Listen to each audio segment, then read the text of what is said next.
Christmas, nagplan ang Pamaran family, me and Emperor Al sa Baguio City. At dahil madami kami, hindi enough yung 2 vans. So, we rented a coaster. Ilalagay ko sa dulo kung how much at sino ang pwede nyo kontakin para sa coaster na to. So, around 10 p.m., December 26, Thursday, we left Manila going to Baguio.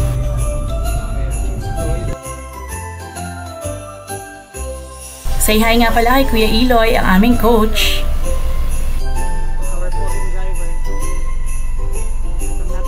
Bagong-bago at apakaganda ng poster na ito, guys.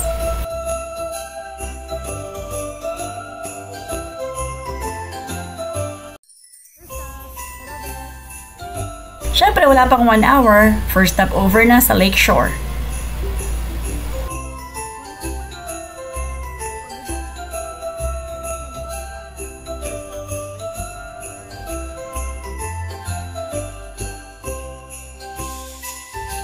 After ng first stop, tuloy na again sa biyahe at lahat tulog.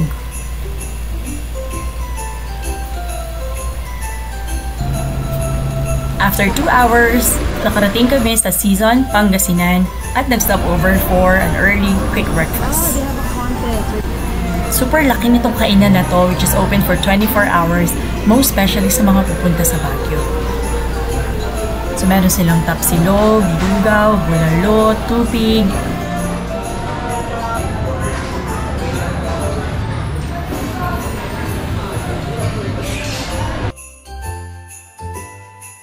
And 10 minutes before 5 a.m. nakarating na kami sa Baguio Cathedral. And syempre, quick prayer for keeping us safe and for arriving safely sa Baguio.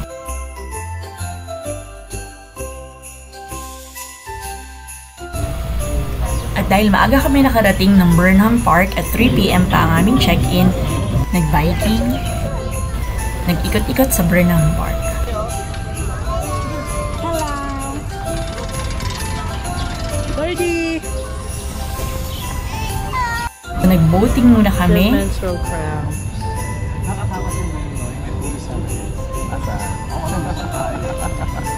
Timers sa boat, si Lola Angge, si Da and Daddy. First timers. Yung tubig parang yung tubig sa Boracay pag March. Blue. Kuya, ano pangalan mo, Kuya? Arnel po. Kuya Andel? Arnel. Arnel. Kuya Arnel ang ating boatman. Matagal ka ng boatman, Kuya? Yes po. Since 1997 po. Wow! Growing since 1997. Kuya, malalim ba to? 8 feet po. Ay, malalim din. May tumumba na bang barko di bangka dito? Meron na po kaya nagkaroon ng vest. Flight vest. Kailan yun? Wala. Kailan yung may tumumba? Recent lang? Tumumba lang po. Nung kaka-start lang mag-COVID ng pandemic. Kaya may life vest na. Bago pa yung life vest eh. At para di sayang nga oras, we went straight to Mines View Park. Sobrang dami lang ng tao kasi ang daming pakulo dito sa Mines View Park. Merong Igorot costume for only 50 pesos per rent per person.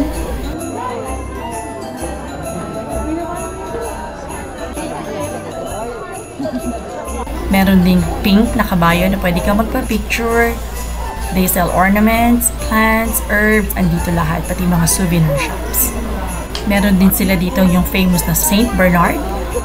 Sadly, sa sobrang dami ng tao, hindi mo na talaga makita yung talagang purpose ng Mines View Park or yung viewing deck para sa minahan.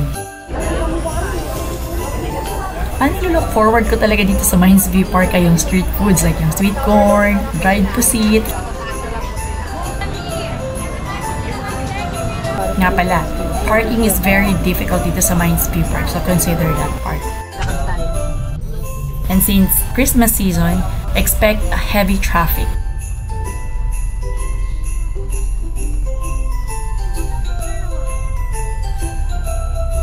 So, konting oras na lang para sa check-in. And we decided to spend our lunch sa Good Taste. Hindi kumpleto ang Baguio trip mo pag hindi mo na-try ang Good Taste restaurant. Bukod sa mura na, napakalaki pa ng serving. Meron din silang mga cakes. Kailangan yung agahan dahil sobrang haba ng pila. For a group of less than 30 people, we waited for an hour and 30 minutes bago na-serve yung food namin. Pero sulit naman dahil busog na busog kami, madami pa kaming Di ba take-out. grabe? Chop suey. Masarap.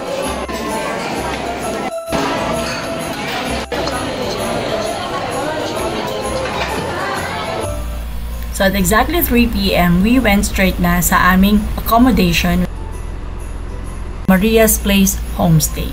Malayo ito sa city center dahil hirap talaga kami makakuha ng accommodation that would accommodate 28 people. Later sa video, ipapakita namin kung magkano at kung saan namin na-book. This part of the house is newly renovated with 2 huge rooms that can occupy up to 10 people.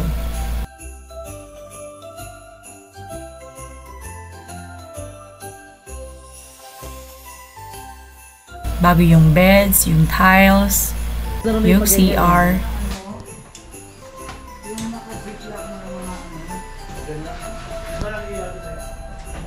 At may mountain view din. Situated along the highway so hindi mahirap hanapin. 30. How's the bed? How's the room? Good? Super good. How was your sleep? Did you sleep well? No? Medyo mataas lang ang mga stairs so consider nyo yung mga senior na kasama nyo. First night sa Baguio, we went straight to Baguio Country Club para ma-experience namin ang Christmas Village. Sobrang haba ng pila but if you follow the instructions at mag-download na kayo ng QR code sa phone nyo, mas mabilis ang payment processing.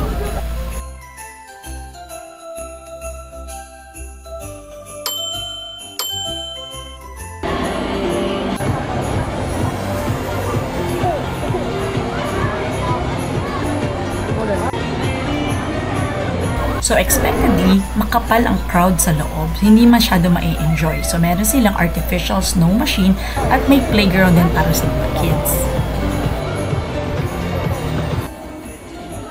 Saan kaya? Sino kasama nyo?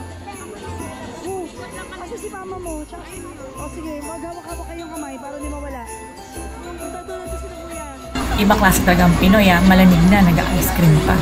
One of the most important reminders is hindi sila nagpapapasok pag naka-crocs. Not because of the brand, but because napaka-slippery ng ground because of the subsides.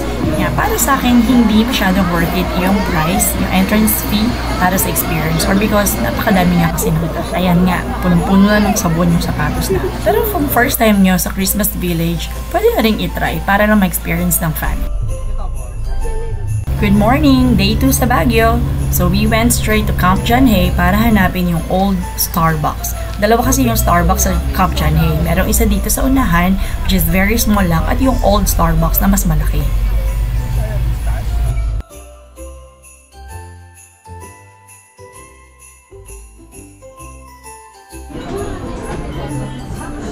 Lahat inay. Hello! And because it's Christmas season dito sa Philippines, uso ang pag-collect ng stickers. At dahil madami kami, nakabuo na kami kaagad ng 19 stickers ng Starbucks para sa tumbler ni Wendy.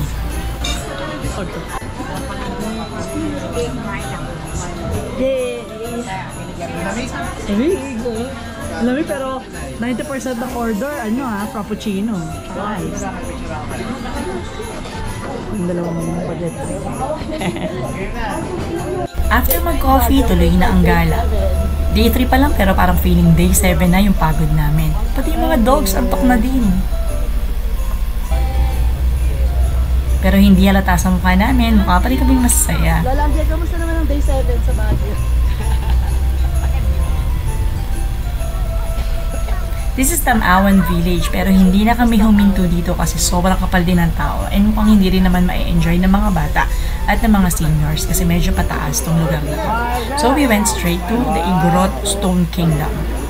Marami pang hindi naka-experience nito so kalahati ng grupo namin ay pumasok talaga. Medyo hindi lang convenient yung pagpunta kasi maulan. So thank God wala namang na-aksidente or nadula sa amin.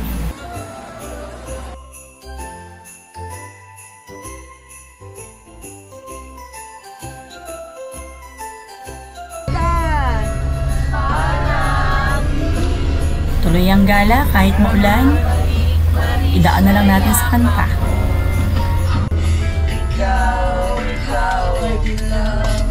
So for our dinner, we booked at Kanto. Mahaba din ang pila pero hindi naman kami natagalan bago kami na-accommodate. So ang sasarap ng pagkain nila, super sarap ng kare-kare, ng ribs, salad, ng mga fruit shakes. As in, sobrang busog. May pizza.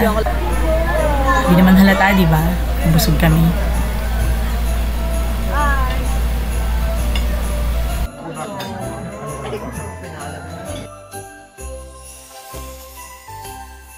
Medyo maaga pa, so dumiretso na kami ng Session Road.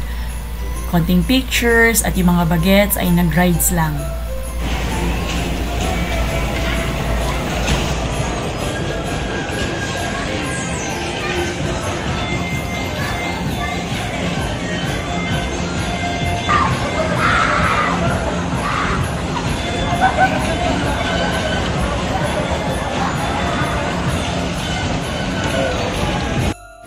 Tinry namin talaga na mag-ukay-ukay pero hindi namin nakagalan.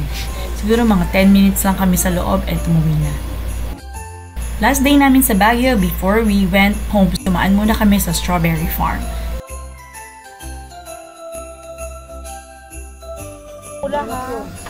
Sa maming corona. Yan. Mas mahal na kaunti kapag dito mo binili sa loob kasi nga may experience ng picking compared to pag binili mo na siya per kilo sa labas. May mga ube jams, may lettuce at iba't ibang klase din ng mga gulay. After nun, bumalik na kami sa accommodation para mag-pack going home.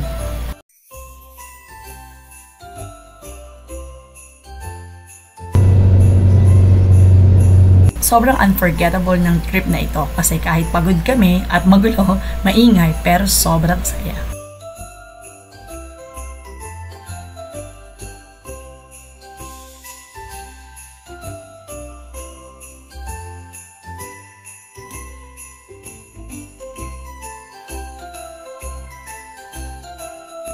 See you sa next escapade ng Pamaran family! And shout out kay Cherish, the original travel queen ng grupo. Send us your wow na photo and we'll have you in our next shoutouts.